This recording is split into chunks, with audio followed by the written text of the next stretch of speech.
সুবিজন হরিকথা শ্রবণের ব্যাকুলতা পিপাসা সকলের জাগে না কেন? আচ্ছা, মৃত মানুষ কি অনুভবে আসে যে আমাকে ঔষধ নিতে হবে? ধ্যান দিন, মৃত মানুষ বা মৃত মানুষের পরিজনগণ কি এই অনুভব করে যে ওকে ওষুধ খাওয়াতে হবে, রোগ সারাতে হবে? তেমনি যাদের সাধু সঙ্গে বিবেক এবং চেতনা জাগ্রত হয়নি, তাদেরও মনে অনুভব আসে না যে ভবরোগের মহৌষধি হরিকথা আমাকে সেবন করতে হবে। তারা এটা তো মরা না। মৃত ব্যক্তি তার পরিজনগণ এরূপ মনে করে না যে ওনাকে ওষুধ সেবন করাতে হবে। তেমনি যাদের সাধু কৃপা মহৎ কৃপা জীবনে হয়নি, তারাও সাধু সঙ্গ হরিকথা শ্রবণ করতে হবে এই উপলব্ধি তাদের জন্মায় না। যারা আসেন হরিকথাতে অনেক জন্ম ধরে আসছে। হরিকথা ভগবানের ভক্তির জননী। কি বলছেন? তদেব রাম্যং রুচিকর নব্যং নব্যং তদেব স মনসা মহোৎসব। ধ্যান দিন, পবিত্র কীর্তি শ্রীহরির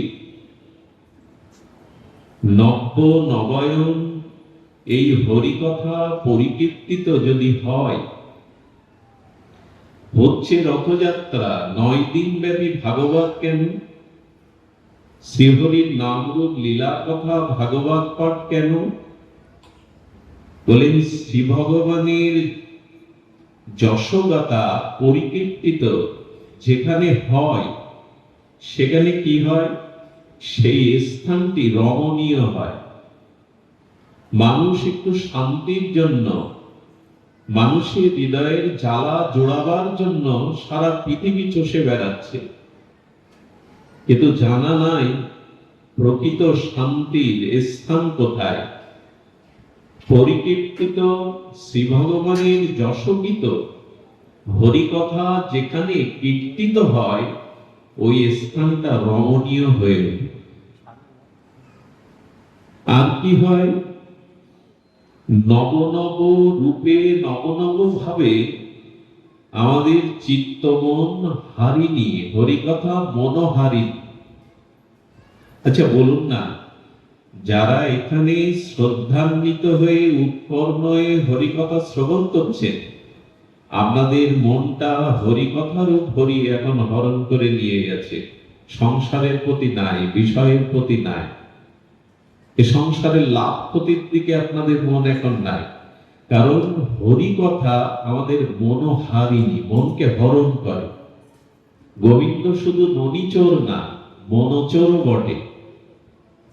যেখানে শ্রীহরির যশকীর্তন হয়, গুণগাথা হয়, সেখানটা শুধু মনোরম নয়, মনোহারিণী। নব নব নিত্য নূতন নবায়নমান হরি যশগীত যেখানে হয়, ওখানে আমাদের মনটা হরণ হয়ে যায়। কে হরণ করে? না, শ্রী ভগবান হরণ করে তার চরণে নিয়ে যায়। এই জন্য হরিকথা কি নব নব রূপে মন হরণ করে।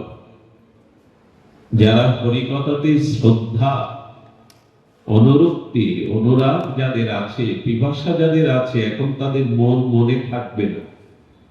শ্রী গোবিন্দ রাধারানী হরণ করে নেবে। আর হরিকথা যেখানে গুণকীর্তিত হয়, পরিকীর্তিত হয়, সেখানে হয় মহোৎসব। একটু ধ্যান দিয়ে শুনতে হবে। হরিকথা মহোৎসব মানে এই যে পূজা পার্বণ, বিভিন্ন লোকে লোকারণ্য, এইগুলি উৎসব বটে, কিন্তু হরিকথার প্রাঙ্গণটা মহোৎসব। মহোৎসব কেন জানেন? উৎসব তাকেই বলে যেখানে দেওয়া আছে নেওয়া নেই। স্বার্থের জন্য কিছু নেওয়া নেই, যেখানে দেওয়া আছে, প্রদান আছে, দান আছে, গ্রহণ নেই, তাকে বলে উৎসবের প্রাঙ্গণ। আমি তো বোঝাতে সক্ষম নই। যেখানে নিজে কিছু গ্রহণ না করে দান করা হয়, প্রদান করা হয়, সেই প্রাঙ্গণটাকে বলে উৎসব। হরিকথাতে তেমনি মহোৎসব। কেন? এখানে যারা হরিকথাতে আসেন, এই মহোৎসবে তারা কি পান? তারা জ্ঞান, বিবেক, বৈরাগ্য, ভক্তিরূপ সাক্ষাৎ ভগবানের বাগ্ময়ী ভাগবত মূর্তি এইখানে দান করেন। এখানে ভগবান গ্রহণ করতে আসেন না, নিজেকে বিলিয়ে দিতে আসেন। এই জন্য এটা মহোৎসব। উৎসবের প্রাঙ্গণে নেওয়া নেই, দেওয়া আছে। ভগবান এখানে জ্ঞান, ভক্তি, প্রেম দিতে এসেছেন, নিজেকে বিলিয়ে দিতে এসেছেন। এই জন্য হরিকথা হলো মহোৎসব প্রাঙ্গণ। এটি কম ভাগ্যে হয় না। আর কি বলেছেন? মানবগণে শোক হারিনি। মানুষ আজ ত্রিতাপ জ্বালায় দগ্ধিত, রোগ, শোক, জ্বালা, অনাগত ভবিষ্যতের চিন্তা মানুষকে শোক সাগরে ডুবিয়ে দিয়েছে। শোক নেই কার, ব্যথা নেই কার। এই শোক সাগরে যারা নিমজ্জিত, তাদের কাছে একটা অভয় বাণী দিয়েছেন ভগবান। কি বলছেন? শোকার্ণ শোষণাম।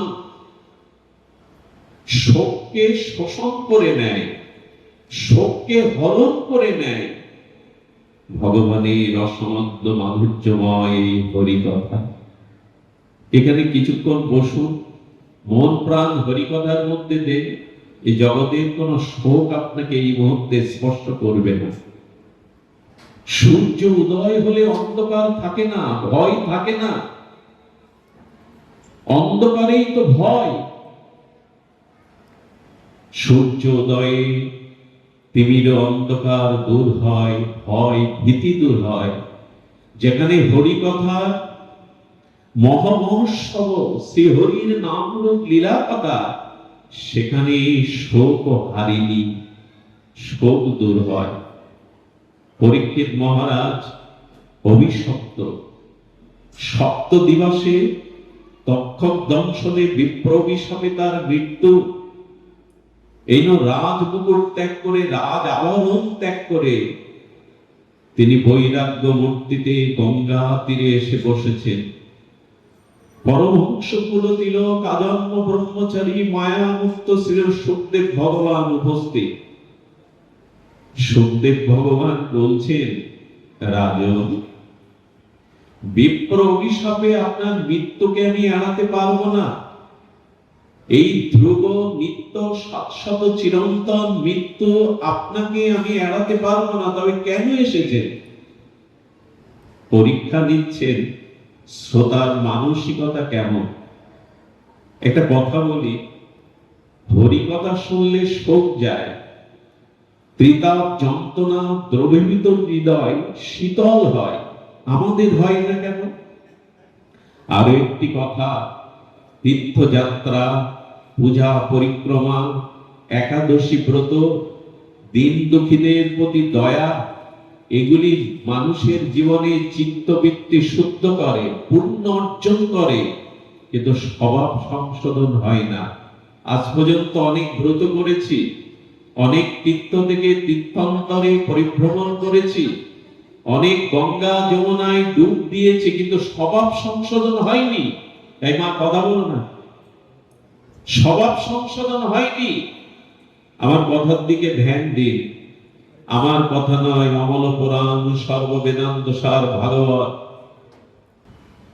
সেটি হলো তীর্থ তো পরিভ্রমণ হয়েছে, পূজা পার্বণ তো করছি, দান ধ্যান সামর্থ্য অনুযায়ী অনেকেই আমরা করে থাকি, একাদশী ব্রত তো করি, কিন্তু ওই স্বভাব তো সংশোধন হয়নি।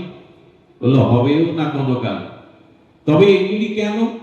এগুলি চিত্তবৃত্তিকে সাত্ত্বিক করে, পুণ্যের উদয় করে, স্বভাব সংশোধন করে না।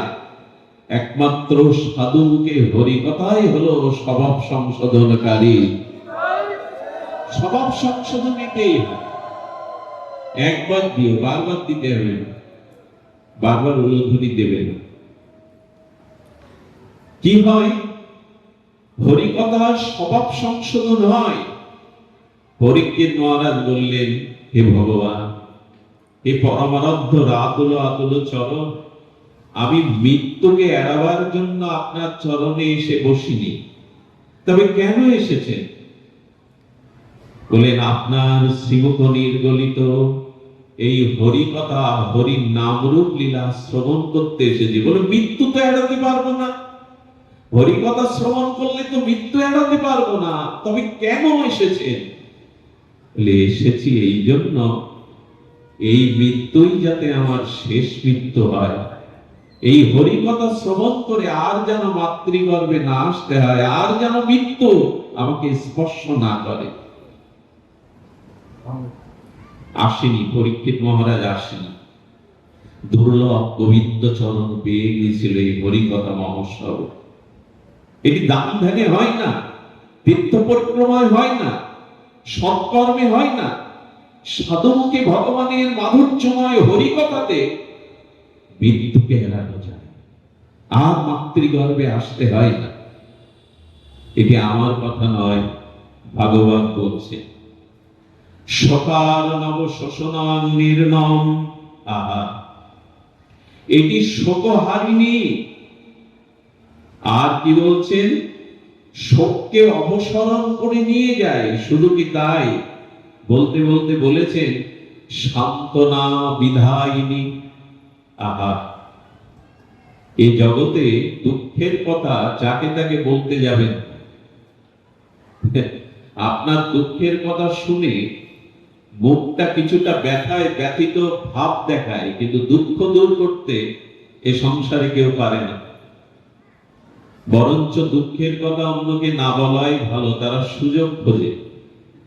ঠিকই হয়েছে, ভালোই হয়েছে। দুঃখ তো কেউ আজ পর্যন্ত শুনে দূর করতে পারেনি। কে আপনার দুঃখ দূর করেছে? কে সংসারে? বরঞ্চ বলা ভালো, যাদের জন্য জীবন যৌবন সঁপে দিয়েছে তারাই আপনাকে দুঃখ দেয়। তবে হরিকথা কেন? বলে, হরিকথা সান্ত্বনা বিধায়িনী।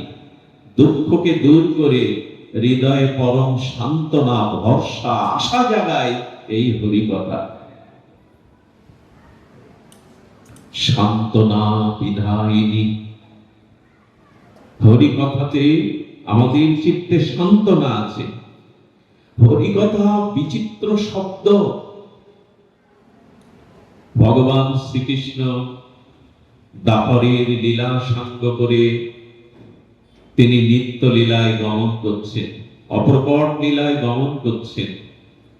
সম্মুখে এসে উপস্থিত হয়েছে গোবিন্দের অভিন্ন হৃদয় সুর, ভক্তি সর্বোত্তম উদ্ধব মহারাজ। উদ্ধব মহারাজ বলছেন, আপনি এই জগৎ হতে, ধরিত্রী থেকে, ভূমণ্ডল হতে অপ্রকট হচ্ছেন। হে গোবিন্দ, আপনার ভজন চিহ্নিত এই চরণ ধরিত্রীর বুক থেকে যখন উঠে যাবে, তখনই কলি এসে ঘোর অন্ধকারে নিমজ্জিত করবে এই জগৎকে। এই জগৎ তখন অন্ধকারে, কাম ক্রোধে, পাপে ভরে যাবে।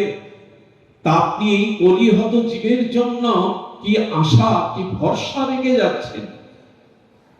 গোবিন্দ বললেন, আমি কোথাও যাব না। আমি কলিজীবের কথা ভেবে ভাগবতের মধ্যে আমি প্রকাশ হব। আমি পূর্ণরূপে অভিন্ন ভাগবত রূপে প্রকাশ হব। কেউ মনে করবেন না এগুলি শব্দ মাত্র। এই হরি কথাই হরি, শ্রী ভগবান ভাগবতের অক্ষর রস ব্রহ্ম রূপে প্রকাশ হলেন।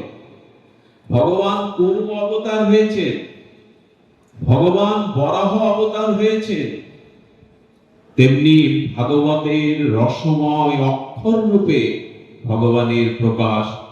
তাই ভগবান কলিতে অভিন্ন ভাগবত বাগময় রসমূর্তি রূপে ভাগবত রূপে প্রকাশ হয়েছেন। তাই যারা ভাগবত শুনতে এসেছেন, ভাগবত নয়, কর্ণ দিয়ে ভগবানকে হৃদয়ে গ্রহণ করতে এসেছেন এবং গ্রহণই করবেন ভগবান। অক্ষর নয় এগুলি, ভগবানের অক্ষর রূপ বাগ্ময়ী মূর্তি। আচ্ছা, এত কথাই তো বলা হলো, কিন্তু হরিকথা তো আমরাও শ্রবণ করছি। যেমন হরিকথাকে বলা হয়েছে ভুবন পাবনী, ভুবনকে পবিত্র করতে পারে, ত্রিভুবন পবিত্র করতে পারে এই হরির যশ পরিকীর্তিত গুণগাথা। আর বলেছেন যাদের হরিকথাতে রুচি হয় না, জগতের অন্যান্য শব্দ, সাহিত্য শব্দ, উপন্যাস শব্দ, এইসব কথাতে রুচি হয়, অন্য ভাষণে, অন্য কথাতে যাদের রুচি হয়, হরিকথাতে যাদের রুচি হয় না, শাস্ত্র বলেছে তারা পায়স। বক কি করে? রাজহংস এবং বক দূর থেকে একই রকম মনে হয়।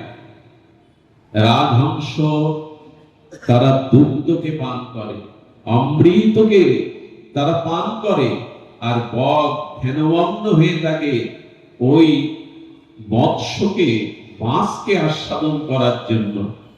তো যাদের অন্য শব্দ ভালো লাগে, হরিকথা যাদের রুচিকর হয় না, বলল হরিকথা রুচি না হলে জগতের শিল্প সাহিত্য, গান বাজনার প্রতি যাদের রুচি, তাদের রুচিকে অশ্রদ্ধা করা হয়নি, কিন্তু পায়স সমতুল্য বলা হয়েছে। আর অন্য কথাতে রুচি নাই, যাদের হরিকথাতেই একমাত্র রুচি, তারা রাজহংস স্বরূপ, তারা অমৃত ছাড়া আর কিছু পান করে না। অন্য কথাতে রুচি হয় না। একটা ছোট কথা হৃদয়ের পৃষ্ঠায় লিখে নিন, কৃষ্ণ কথায় কথা, আর কথা ব্যথা আর বৃথা। তার মানে ব্যবসা করি, চাকরি করি, কথা বলবো না, বলো প্রয়োজনে বলো। চাকরি করতে হয়, ব্যবসা করতে হয়, মাস্টারি করতে হয়, কথা বলবে না কেন? প্রয়োজনে বলো। প্রয়োজনের বাইরে অন্য কথা শোনো না, অন্য কথা বলো না, তা ব্যথার সৃষ্টি করবে, বৃথা হয়ে যাবে সে কথা। এত বক বক করে লাভ কি যদি কথায় হরি কথা উচ্চারণ না হলো, হরি নাম উচ্চারণ না হলো। এই জন্য পরমহংস স্বরূপ যাদের হরি কথাতে রুচি হয়, এই ভুবন পাবন ভুবনত্রয়ী পবিত্র কারিণী হরি কথা যাদের রুচি হয়েছে, তারা ভাগ্যবান, ভাগ্যবতী। অনেক জন্মের স্বীকৃতি ভাগ্য না হলে সাধু সঙ্গ হরিকথাতে রুচি হয় না। ভাগ্যদয়েন সমার্জিতেন, বহু জন্ম সমার্জিত পূর্ণকৃত রাশি একত্রিত হলে সেই জীবের হরিকথাতে রুচি আসে। হরিকথা, হরিনাম হরিকে পাইয়ে দেয়, হরিকে হৃদয় সিংহাসনে আসীন করিয়ে দেয়। একটা দৃষ্টান্ত দেই, আপনাদের মনে পড়ে দিল্লীশ্বর আকবরের কথা। এই আকবর হরিনামের মহিমা জানার জন্য বীরবলকে বললেন, যিনি সবসময় ভগবানের নাম জপ করেন, এমন একজন সাধুকে আমার কাছে আনো। বলে তারা আপনার কাছে আসতে যাবে কেন সম্রাট, আপনাকে তার কাছে যেতে হবে। তো যিনি হরিনাম করেন, নামে যার অভিরুচি হয়েছে, নামনিষ্ঠ যিনি, আকবর গিয়ে বলছেন, এই যে আপনি হরে কৃষ্ণ জপ করছেন, এতে কৃষ্ণ কি আসে? প্রমাণ দিতে পারবেন? বলে আমি আপনাকে 1 মাস সময় দিলাম, নামে যদি নামি না এসে ধরা না দেয়, আমি আপনাকে প্রাণদণ্ড দেব। আপনাকে প্রমাণ করতে হবে নামে নামীকে পাওয়া যায়। বলুন তো সময় কতদিন দিল? 1 মাস। সাধু নীরবে বললেন, হে ভগবান, তোমার নামের মহিমা সপ্রকাশ, তুমি সপ্রকাশ ধর্মী, তোমার অনন্ত নাম মহিমা প্রকাশ করো। নাম শব্দটা কোথা থেকে এসেছে জানেন? নাম নামায়তি ইতি, ইতি নাম। নাম মানে নামীকে যিনি নামিয়ে আনেন তার নাম নাম। আপনি বসেছেন উপরে ওই নাট মন্দিরে, আমি যদি আমার নাম ধরে ডাকি গৌরদা আপনি এখানে আসুন, শ্যামদা আসবে কি? কে আসবে? গৌরদা আসবে। নাম নামীকে নামিয়ে আনে, এই জন্য নাম। আপনি দেখান আপনার নামে নামী নামে। সাধু নীরবে এক জঙ্গলের মধ্যে গেলেন, আর আকবর কি করলেন? 1 মাস সময় দিলেন। উনি ওই ঝোপঝাড়ের মধ্যে পড়ে হরে কৃষ্ণ নাম ত্যাগ করে জপ করতে শুরু করেছেন। কি নাম জানেন? আকবর, আকবর, আকবর। 15 দিন এই আকবর নাম জপ করছে। আচ্ছা, আকবর একজন দূত পাঠিয়েছিল এই লোকটার পেছনে খেয়াল করবে, 1 মাস তাকে সময় দিয়েছি। সেই অনুচর গিয়ে সম্রাটকে বলছেন আকবরকে, আরে হরিনাম ছেড়ে দিয়ে এখন তার মুখে শুধু আপনার নাম, আকবর, আকবর, আকবর বলে। সে কি আমার নাম জপ করছে কেন? সে তো হরিনাম জপ করে। কথাটা সত্য কিনা আরো 2জন অনুচর পাঠালেন। ওই পথ দিয়ে যারা যায় তারা সবাই কথাটা 1-2 গান হতে হতে ছড়িয়ে পড়লো দিল্লিতে, যে সাধু হরিনাম ছেড়ে আকবর নাম জপ করছে। আমি আপনাদের গল্প শোনাতে বসিনি, এই সত্য ঘটনা শুনুন। আকবর এটি জানার পরে বললেন, আমাকে ওর কাছে নিয়ে চলো, ও কেন আমার নাম জপ করছে হরিনাম ছেড়ে। সম্রাট নিজে গেলেন, গিয়ে বললেন, মহাত্মা আপনাকে আমি প্রমাণ দিতে বলেছিলাম হরি নামে হরিকে পাওয়া যায়, হরি নামে। আমরা জানি তিনি নিরাকার, তার রূপ নেই, তার লীলা নেই, নিরাকার নির্গুণ, কিন্তু নামে আপনি বলছেন হরি নামে, তো আপনি কেন আমার নাম জপ করছেন? বলেন, মহারাজ সম্রাট, আমি যে আপনার নাম জপ করছি এইটা আপনার কানে কে দিল? বলে, লোক মুখে শুনতে শুনতে আমার কান পর্যন্ত চলে গেছে। আর এই লোক মুখে শুনতে শুনতে যখন আমার কানে গেল, তখন যে ব্যক্তি আমার নাম 15 দিন ধরে 1 মাস ধরে জপ করছে তার কাছে তো যেতেই হয়, সে কেন আমায় ডাকছে? বলেন, আপনি তো প্রমাণ করে দিলেন আকবরকে ডাকলে সম্রাট যদি জঙ্গলে আসে, ভগবানকে ডাকলে ভগবানও নেমে আসে। অবনত মস্তকে আকবর মেনে নিলেন ভগবানের নাম নামীকে নামিয়ে আনে। তো আমরাও তো নাম নেই, আসছে না কেন হরি? হৃদয়ে কেন প্রেম ভক্তির উদয় হচ্ছে না? এর একটা কারণ আছে, ডাকার মতো ডাকটা হচ্ছে না। ডাকার মতো ডাক বলেছিলেন হবিবপুরের মহারাজ। কিছু অপরাধ নেবেন না, যারা বাড়িতে হাঁস পোষে, হাঁস চেনেন তো? যারা বাড়িতে হাঁস পোষে, সন্ধ্যাবেলায় হাঁসের ছোট্ট একটা কুড়ে ঘর থাকে, ওই ঘরে তোলার জন্য খুদগুঁড়ো নিয়ে মায়েরা কিশোরে ডাকে, আয় আয় চই চই চই চই। আসে কিনা? কথা বলতে হবে, আসে কিনা? হাঁস মানুষের শব্দ শুনে আসে কেন, ছুটে আসে কেন? হাঁসকে যদি চই চই করে দরদ ভরে ডাকলে সে ঘরে আসে, অনুরাগ নিয়ে হরিকে ডাকলে হরি আসে না? অনেকের বাড়ি কুকুটি বসে, কুকুটি মানে মরক মুরগি। সামর্থ্য যাদের আছে তারা এটা পুষবে না, যাদের অভাব অনাটন আছে অন্য কথা, কিন্তু যাদের অভাব নেই পারতপক্ষে এটা বাড়িতে পুষবেন না। তো মরক মুরগিকে উদ্ভুত করে নিয়ে ডাকে, ওর ডাকটা কি? টি টি। এটাকে কি বলে যেন মায়ের? আই টি টি। মরক মুরগিও আসে। একটু আদর করে ভগবানকে ডাকেন তো, অনুরাগ দিয়ে, প্রীতি দিয়ে। অনেক কর্তা বাবু আছে, স্বামী আছে, ঘরে গিয়ে স্ত্রীকেও কত আদর ভরে, ওগো শুনছো? ভগবানকে আদর করে ডাকাটা হচ্ছে না।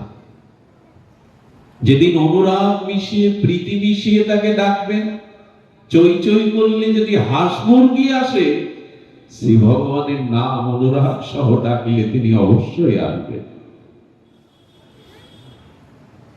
অনুরাগ চাই। ডাকার মতো ডাকলে তুই আসবি নে, তোর এমন সাধ্য নেই। এটা রামপ্রসাদ গিয়েছিলেন মাতৃসাধক। তোরে ডাকার মতো ডাকলে তুই আসবি নে, তোর এমন সাধ্য নেই।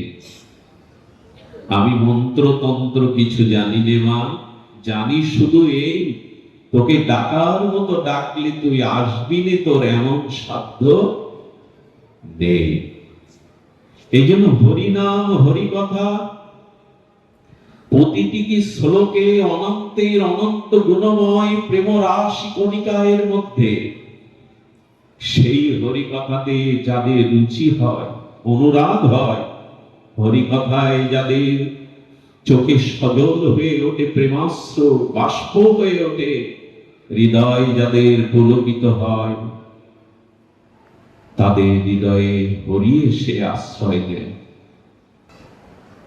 এই জন্য আসলে শ্রাবণ মাস, আষাঢ় মাস চলে যাচ্ছে, সারা আষাঢ় মাস চলে গেল, কিন্তু উঠানে একটা মাটির ঘট উপর হয়ে পড়ে রয়েছে।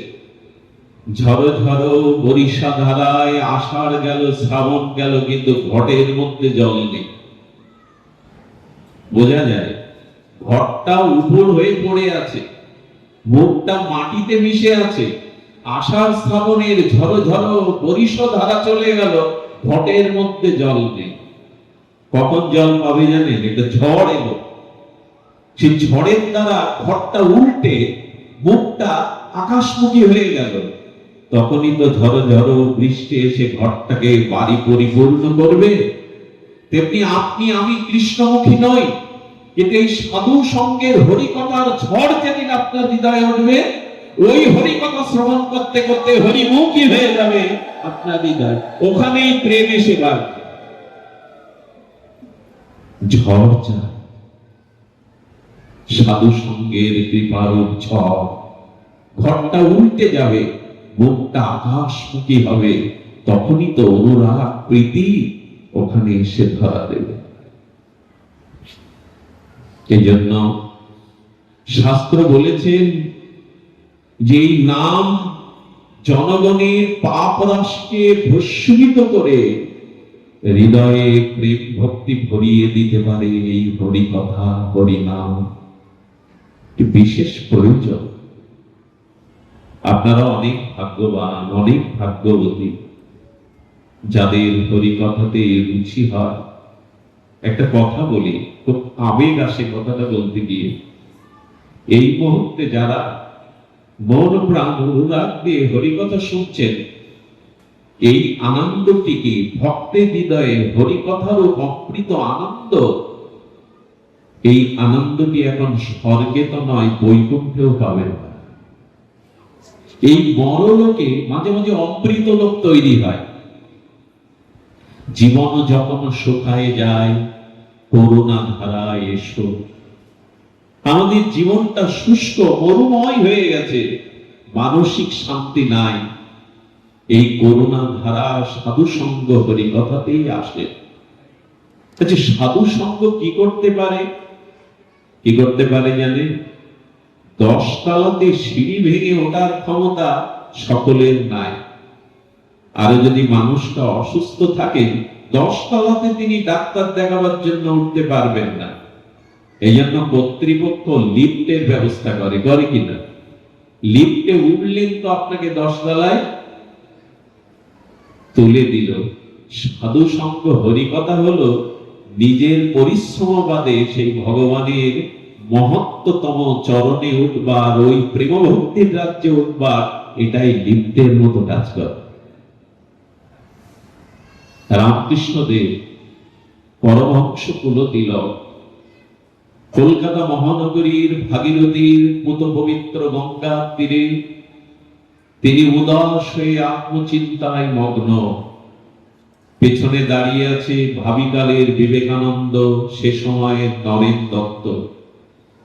ঠাকুর, সাধুগুরু কি করতে পারে? ঠাকুর বললেন, ওনরে তাকিয়ে দেখ না, রানী রাসমণি এই মন্দিরে তাকিয়ে দেখ, ওই দূরে একটা জাহাজ আছে, স্টিমার আছে। বলে হ্যাঁ আছে। ওর পাশে একটা ডিঙি নৌকা আছে। আছে ঠাকুর। আচ্ছা, ওই স্টিমারটা এবং ডিঙি নৌকাটা একটা গন্তব্যে যদি একই সাথে যাত্রা শুরু করে, কে আগে পৌঁছাবে? ঠাকুর এ কি আর বলবার কথা?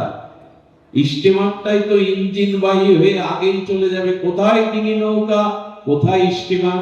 বলে না, একই সাথে যাবে, দুটোই একই সাথে গন্তব্যে পৌঁছাবে, ঘাটে পৌঁছাবে। বলে ঠাকুর কি করে? বলে স্টিমারে নৌকাটা বেঁধে দাও, পৌঁছাবে। আমাদের জীবন লক্ষ্য শূন্য, লক্ষ্য বাসনা আমরা আমাদের লক্ষ্য শূন্য করে দিয়েছে। সেই লক্ষ্যে পৌঁছানোর জন্য আমার থেকে যার হৃদয়ে এই পবিত্র আত্মজ্ঞান, আত্মস্মৃতি, ভগবত অনুভূতি আছে, তার সাথে নিজেকে জুড়ে দিন। আচ্ছা, এই ভাগবত কথা কেন? এখানে বেদ কথা হতে পারত না? ভাগবত পাঠ, ভাগবত পাঠ, ভাগবত পাঠ কেন? ভাগবত মানেটা কি? ভাগবত দুই প্রকার। এক ভগবানের বাক্যময়ী রসময় অক্ষর মুক্তি, ভগবানের নাম রূপ ভক্ত যশোগাথা, গোবিন্দ যশোগাথার গ্রন্থ ভাগবত। আর ভাগবত হলো ভগবানের সাথে যা যুক্ত যিনি, তাকে বলে ভাগবত। এই জন্য বলে ভক্ত ভাগবত। যিনি ভগবানের সাথে যুক্ত হয়েছেন তাকে বলে ভাগবত। ভাগবত শ্রবণে আমাদের চিত্তমন ভগবানের সাথে যুক্ত হয়, এই জন্য তিনিও ভাগবত হয়ে ওঠে। শুধু গ্রন্থ ভাগবত না, ভক্ত ভাগবত হয়ে ওঠে, ভগবানের সাথে তিনি যুক্ত হয়ে যান, এই জন্য ভক্ত ভাগবত। তো যেহেতু আমরা হরিকথা মহামহিমা কিঞ্চিৎ আস্বাদন করলাম,